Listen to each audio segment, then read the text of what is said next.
Hello, everyone, and welcome back to the Language Arts Gallery. Today, we're going to continue with our intermediate creative writing course, and we're going to continue talking about personal essays.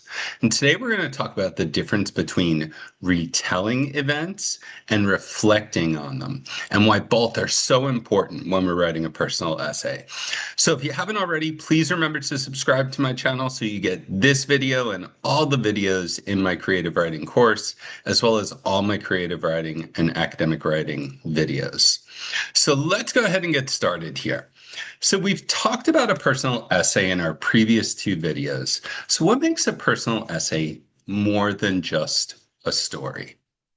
Now, remember, when we did our first creative writing course, we talked about narrative writing and we talked about writing memoirs and where we were sharing an experience. And memoirs can contain reflection as well, but a personal essay is more than just a story. It contains a claim. So think about an opinion essay or a persuasive essay. We're writing to prove something, and we use evidence, facts.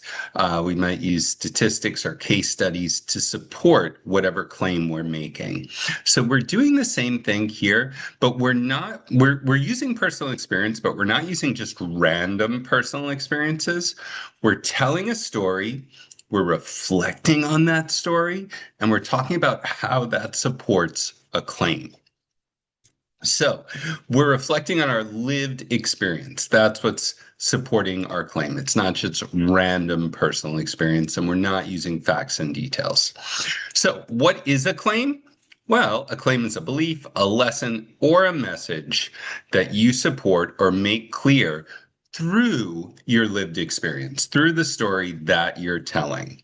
So we brainstormed ideas for our personal essay. So take a moment and reflect on a story that you would like to share with your audience, something perhaps that you learned, and what you would want your audience to walk away with. What would you want them to know?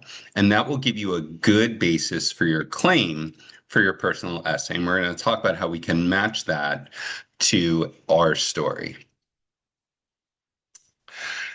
So now I want to talk about the difference between retelling versus reflecting. So this first passage here, highlighted in yellow, says, I was incredibly nervous when I had to deliver a presentation to my classmates.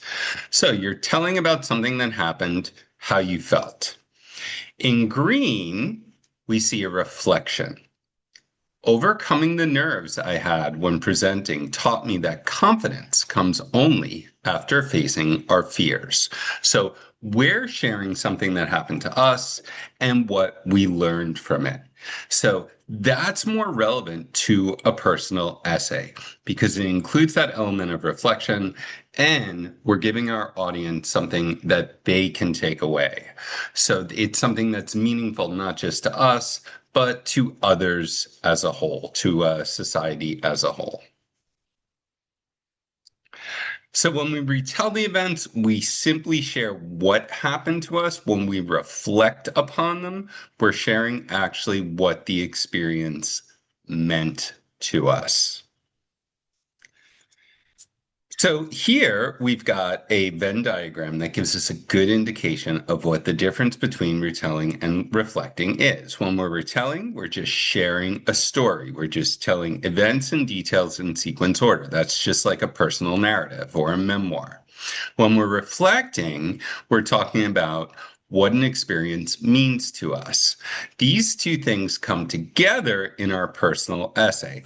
We've got to retell an experience, we're sharing that lived experience, and then we're reflecting on it, telling our audience what it means to us.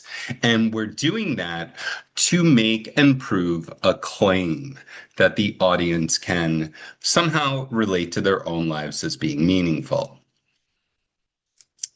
So why do you think retelling and reflecting are necessary? What happens if we only retell or we only reflect? Well, we talked about the first one. If we only retell, it's like a personal narrative or a memoir, right? We're simply giving the audience a memoir of a particular experience. Reflection, with no story to support it, like overcoming fear is necessary to improve. That's just a lecture. We're not connecting it to our lived experience. The audience can't do that. So the audience doesn't really understand why we're saying that. We're just lecturing them about something that we learned. So when we combine these two things, it becomes far more powerful and it gives us support for the claim that we're making. So I've got two excerpts of text here. The first says, when my name was called, I walked to the front of the classroom with my notes in hand. My palms were sweaty and I could feel my heart racing. I looked down at my paper and started reading the first sentence in a shaky voice. When I finished, I rushed back to my seat, relieved it was over. So really, this author is just retelling. They're sharing their experience about giving a presentation, exactly what happened. Lots of detail in here. Their palms are sweaty, their heart's racing. They're really focusing on moments, a lot of the things that we learned in our first creative writing course, but there's no reflection. And when we look at this second excerpt, we can see that retelling with reflection. When my name was called, I walked to the front of the classroom with my notes in hand. My palms were sweaty and my heart raced, but I forced myself to keep going. So there's that author indicating a moment where they are facing that fear. They're trying to be strong. By the end, I realized that fear shrinks only when you face it. That presentation showed me that speaking in public will never feel easy, but it will always make me stronger. So suppose I said to my audience, fear shrinks only when you face it. That sounds a lot like a lecture. I'm not really giving them anything that supports that assertion, that claim. But when I share that personal experience, that lived experience that I've had, then that makes it something that is more convincing for them, and they can hopefully take that away. It becomes meaningful to them. So, I really talked here about the difference between these two versions being the combination of retelling and reflection and connecting that lived experience to the bigger idea of facing our fears. And I think this is important too, where we talk about making a claim that is more generalizable to the lives of so many people. And that's what that second essay or second excerpt does. It really talks about a bigger issue in life. The first one is just sharing an experience, something that happened to us in school.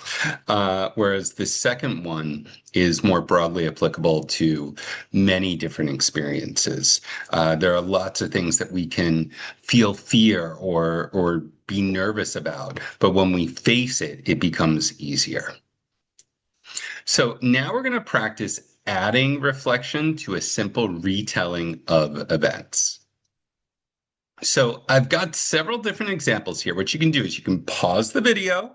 So pause me and work through these different examples here.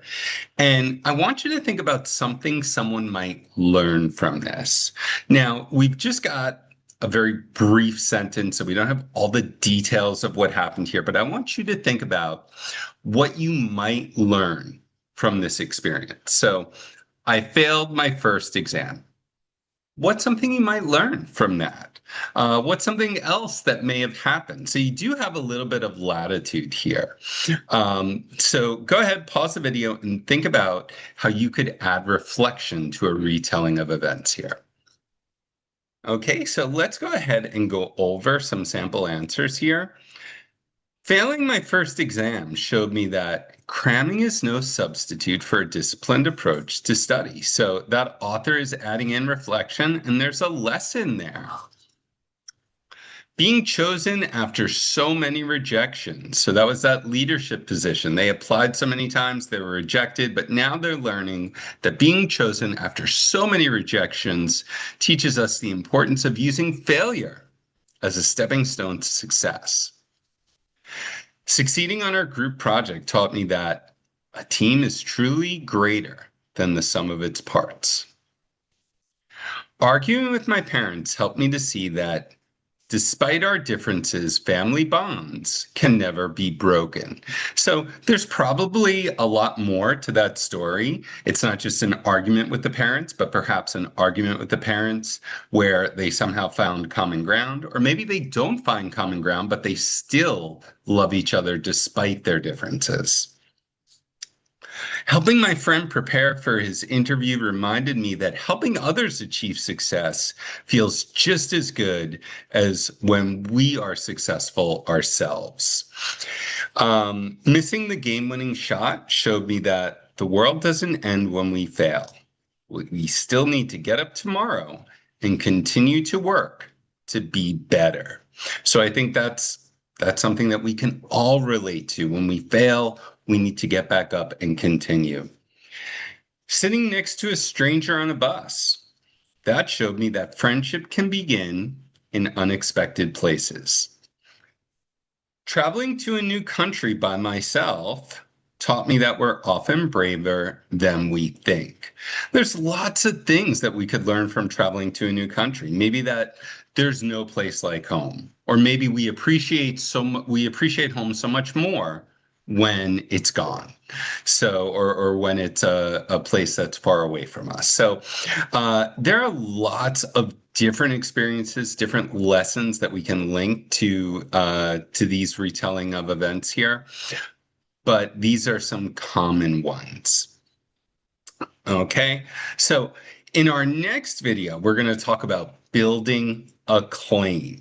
Okay, but for right now, I want us to focus on retelling versus reflecting. So I want you to take whatever message or whatever claim that you want your audience to believe, what you want to prove to your audience, and think about how your experience shows that that's valid and how you can reflect on your experience to really drive home that this claim is valid. Okay, so thank you so much for watching, and I will see you in our next video at the Language Arts Gallery.